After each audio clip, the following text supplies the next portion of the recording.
તુલા રાશિના લોકો આજે 24 જૂન છે. બ્રહ્માયોગ પૂર્વષાદ નક્ષત્ર છે અને શુક્રથી પ્રભાવિત છે. શુક્ર તમારા ચડતા ભગવાનને સ્થાનાંતરિત કરી રહ્યો છે અને શુક્ર સાથેની શાણપણ સૂર્યની ટોચ છે. જ્યારે કિશોરજી લાભ સ્થળનો ભગવાન હોય ત્યારે બુદ્ધ ભાગ્યનો ભગવાન છે. તમારી કુંડળીની ખુશીની દૃષ્ટિ છે અને ચંદ્ર શક્તિશાળી ઘર પર ઉગ્યો છે. જ્યારે મંગળની દૃષ્ટિ છે અને શનિ પાંચમા ઘર પર પણ સંક્રમણ કરે છે. પતિનો પ્રભાવ આજે મોટી સફળતા પ્રાપ્ત કરવાનો સરવાળો છે. તમારા જીવનમાં પ્રાપ્ત થાય છે. આજે ઈચ્છા કરીને પૂર્ણ કરો. દિવસ તમારા માટે ખૂબ ફાયદાકારક સાબિત થશે. તે તમારા જીવનની પરિસ્થિતિને મજબૂત બનાવવાનો સમય છે.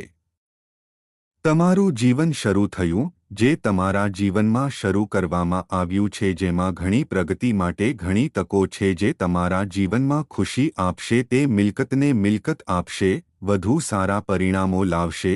તમારા જીવનમાં સફળતા સફળ થશે અને ધ્યેય રહેશે. શુક્ર બુધ શનિ સાથે નવમો યોગ બનાવશે. તે જ સમયે મંગળ મૂન મુજબ ખુશી ચંદ્ર અનુસાર ખરાબ છે. 5 થી 3 મિનિટ પછી 5 થી 3 મિનિટ પછી મંગળ શરીર ચંદ્ર કટિલ હશે, જે તુલા રાશિ માટે ખૂબ ફાયદાકારક રહેશે કારણ કે તે સંવેદનામાં જીવનનો આનંદ આપે છે. તાજી પૂર્વ દિશાથી દિવસની શરૂઆત કરો કારણ કે તમારું નસીબ પૂર્વ દિશા તરફ હશે. તમને સફળતાની તક મળશે. સ્ટોપ્સ 5 વાગ્યાથી 7 વાગ્યે 20 મિનિટથી 20 મિનિટ સુધી. રાહુના સમયગાળા દરમિયાન કોઈપણ શુભકામના કામના શ્રી ગણેશ ન થવું જોઈએ અને 3 મિનિટમાં 5 વાગ્યે જ્યારે ચંદ્ર કુંડળીની ખુશી પર સંક્રમણ કરશે અને ગુરુની દૃષ્ટિ મેળવ્યા પછી ચંદ્ર શુભ બનશે. તે સમયે ચંદ્ર મંગળ મુજબ નવમો પાંચમો યોગ બનાવશે. નસીબ તમારી ગ્લો જાગી જશે. તમારું નસીબ બદલાશે. આવા યોગ એક સંયોગ છે. તેથી ચાલો આપણે જાણીએ કે વિગતવાર. શ્રી રામ જય હનુમાનનો આજનો છે નવ માઇન્ડ ઓઇલ મીઠું કટોકટીથી સુરક્ષિત છે. 2 થી 20 મિનિટ પછી બ્રહ્મા યોગમાં 3 ફાળવણી શરૂ થશે. જીવન થોડું વ્યસ્ત છે. લક્ષ્યો તમારી પરિપૂર્ણતા છે અને તમારી મહેનતનો વધુ સારો પરિણામ છે. તે એક મહાન દિવસ છે. તે દિવસ પૂર્વાષાઢા નક્ષત્રમાં શુક્રના પ્રભાવથી શરૂ થશે. નસીબદાર સ્થળે બનાવેલ છે. જીવનની દિશા પ્રગતિના માર્ગ પર કામ કરવા માટે સક્ષમ છે. આજે તમારા માટે ખૂબ નસીબદાર દિવસ છે કારણ કે તમને તમારા જીવનમાં નવી જવાબદારી મળશે. ઇચ્છિત પરિણામ સખત મહેનત દ્વારા પ્રાપ્ત થશે. કુટુંબમાં ખુશી વધશે. સારા નસીબમાં વધારો થશે. તે તમારા જીવનમાં ખૂબ ફાયદાકારક છે.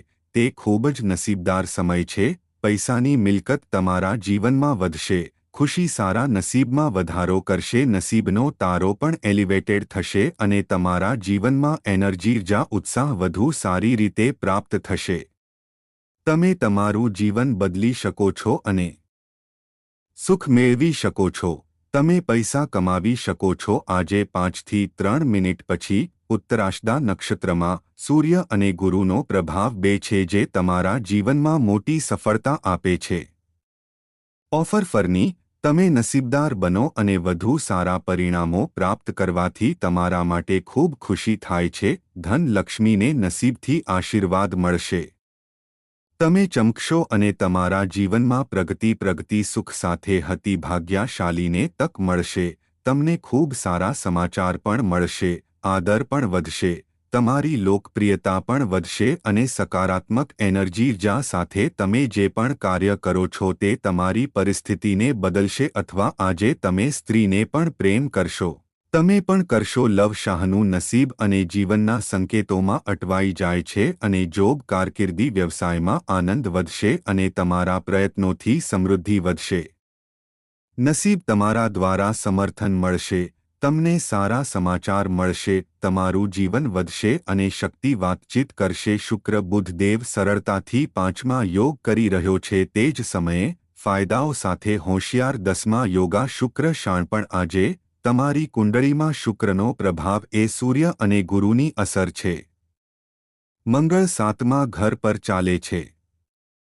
ઘરમાં બેઠેલા ગુરુને તમારી કુંડળીના 12મા મકાનમાં બેઠેલી કેતુને અસર થઈ રહી છે અને ભાગ્યની જગ્યાએ પારો બેઠેલા બુધને સન મૂન ચંદ્ર ત્રિપુષ્કર યોગ અનુસાર સર્વસાર યોગ સર્વર્થ સિદ્ધ યોગ 5 થી 3 મિનિટથી શરૂ થશે. સૂર્ય તે સમયે 5 થી 3 મિનિટથી શરૂ થશે. ચંદ્ર તમારી કુંડળીની ખુશીમાં પરિવહન કરશે અને ગુરુની દ્રષ્ટિ વધુ શુભ બનશે, જેના કારણે ચંદ્ર વધુ શુભ હશે, જેના કારણે શુભ પરિણામો પ્રાપ્ત થશે. તમારા જીવનમાં સારા પરિણામો મળશે. આજે ખુશીઓથી ભરેલા મોટા ફેરફારો લાવશે. તમે તમારા જીવનના ઇચ્છિત પરિણામો આપશો. અથવા ચંદ્ર અનુસાર મંગળ મૂન અનુસાર 10મા યોગ કેમ છે, જે તમારા માટે ખૂબ ફાયદાકારક રહેશે. તે ખૂબ ફાયદાકારક રહેશે 5 થી 3 મિનિટ પછી. મંગળ શનિ મૂન કાતિલ કૌન યોગ કરવામાં આવશે. સફળતા પ્રાપ્ત કરવા માટે, તમારા માટે, નવા દંપતી માટે સફળતા પ્રાપ્ત કરવા માટે આજે ખૂબ જ ભાગ્યશાળી દિવસ હશે. પુત્રીનો સરવાળો કરવામાં આવી રહ્યો છે. અચાનક તમારા જીવનમાં સફળતા પ્રાપ્ત થશે અને પૂર્વ દિશા પણ તે રીતે ચમકશે. તમે પૂર્વ દિશાથી પ્રારંભ કરશો. રામુ કાલે રાહુ સમયગાળા દરમિયાન 25 મિનિટથી 7 વાગ્યાથી 7 વાગ્યા સુધી કોઈ શુભ કાર્ય કરવું જોઈએ.